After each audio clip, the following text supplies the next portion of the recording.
तो उदय काल के सूर्यमंडल की सी कांति धारण करने वाली हैं, जिनके 4 भुजाएं और 3 नेत्र हैं तथा जो अपने हाथों में 5 अंकुश वर एवं अभय की मुद्रा धारण किए रहती हैं, उन शिवा देवी का मैं ध्यान करता हूँ। ऋषि कहते हैं, राजन, इस प्रकार मैंने तुमसे देवी के उत्तम महात्म्य का वर्णन किया। जो इस जगत को धारण करती हैं, उन देवी का ऐसा ही प्रभाव है। वे ही विद्या उत्पन्न करती हैं। भगवान विष्णु की महामाया स्वरूपा उन भगवती के द्वारा ही तुम ये वैश्य तथा अन्य विवेकी जन मोहित होते हैं, मोहित हुए हैं तथा आगे भी मोहित होंगे। महाराज, तुम उन्हीं परमेश्वरी की शरण में जाओ। आराधना करने पर वे ही मनुष्य को भोग, स्वर्ग तथा मोक्ष प्रदान करती हैं।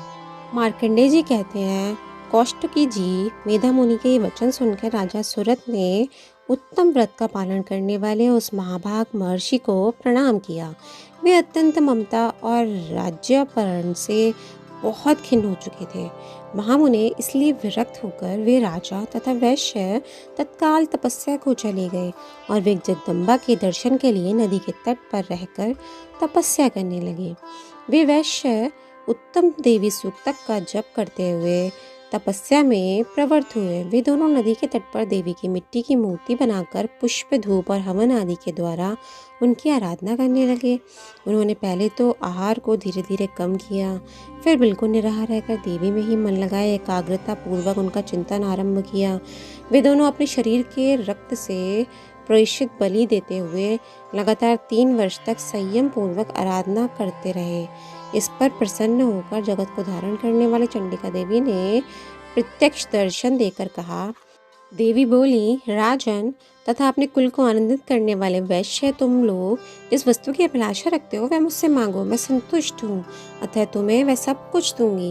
मार्कंडेय जी कहते हैं, तब राजा ने दूसरे जन्म में नष्ट न होने वाला राज्य मांगा तथा इस जन्म में भी शत्रुओं को सेना को बलपूर्वक नष्ट करके पुनः अपना राज्य प्राप्त कर लेने का वरदान मांगा।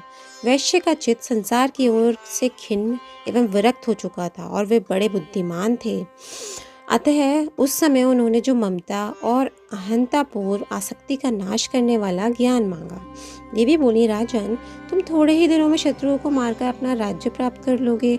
अब वहाँ तुम्हारा राज्य स्थिर रहेगा। फिर मृत्यु के पश्चात तुम भगवान विश्वान के अंश से जन्म लेकर इस पृथ्वी पर सावर्णिक मनु के नाम से विख्यात होगे। वैश्यवर्य, तुमने भी जिस वर को मुझसे प्राप्त करने की इच्छा की है उसे देती हूँ। तुम्हें मोक्ष के लिए ज्ञान प्राप्त होगा। मार्कंडेय जी कहते हैं, इस प्रकार उन दोनों को मनोवांछित वरदान देकर तथा उनके द्वारा भक्ति पूर्वक अपनी स्तुति सुनकर देवी अंबिका तत्काल अंतर्ध्यान हो गईं। इस प्रकार देवी से वरदान पाकर क्षत्रियों में श्रेष्ठ सुरत सूर्य से जन्म ले सावर्णी नामक मनु होंगे।